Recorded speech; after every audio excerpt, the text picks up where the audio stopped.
वाळू तस्करांना ब्रेक. LCBने टाकलेल्या छाप्यात 19 वर्षीय मुलगा ट्रॅक्टरसह रंगेहाथ.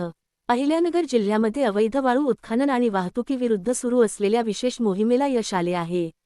पोलीस अधीक्षक माननीय श्री सोमनाथ खारगे यांच्या कठोर निर्देशानुसार स्थानिक गुन्हे शाखेने LCB पाथर्डी तालुक्यातील कोरडगाव येथे मोठी कारवाई करत वाळू माफियाला धक्का दिला आहे. पोलीस अधीक्षक श्री सोमनाथ खारगे यांनी जिल्ह्यातील सर्व पोलीस स्टेशन हद्दीत अवैध वाळू वाहतुकीवर कठोर कारवाई करण्याचे आदेश दिले होते. या आदेशाची अंमलबजावणी करताना पोलीस निरीक्षक श्री किरणकुमार कबाडी यांच्या मार्गदर्शनाखाली स्थानिक गुन्हे शाखेच्या पथकाने उपपोलीस निरीक्षक समीर अभंग आणि अंमलदार दीपक घाटकर, बाळासाहेब नागरगोजे, भीमराज खरसे, किशोर शिरसाट माहिती काढण्यास सुरुवात केली.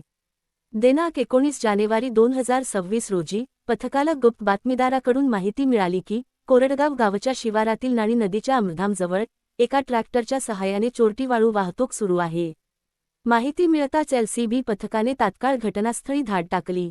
पथकाने पाहणी केली असता एक इसम ट्रॅक्टरमध्ये वाळू भरत असल्याचे दिसून आले. पोलिसांनी त्वरित सापळा रचून त्या इसमास ताब्यात घेतले. ताब्यात घेतलेल्या आरोपीचे नाव संकेत राम गोरे वय 19 वर्षे, राहणार कोरडगाव, तालुका पाथर्डी असे आहे. आरोपीकडे वाळू वाहतुकीसाठी आवश्यक परवान्याबाबत विचारणा केली असता त्याच्याकडे कोणताही अधिकृत परवाना नसल्याचे त्याने मान्य केले.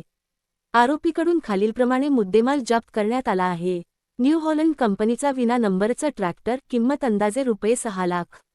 वाळू, एक ब्रास वाळू, किंमत अंदाजे ₹10,000. एकूण जप्त मालमत्ता ₹6,10,000. कायदेशीर कारवाई. ताब्यात घेतलेल्या आरोपीविरुद्ध स्थानिक गुन्हे शाखेचे पोलीस अंमलदार श्री किशोर आबासाहेब शिरसाट यांनी पाथर्डी पोलीस ठाण्यात फिर्याद दिली आहे. या फिर्यादीवरून पाथर्डी पोलीस ठाणे गुन्हा रजिस्टर नंबर 59/2026 नुसार भारतीय न्याय संहिता 2023 चे कलम 303(2) अन्वये गुन्हा दाखल करण्यात आला आहे. पुढील तपास पाथर्डी पोलीस स्टेशन करत आहे.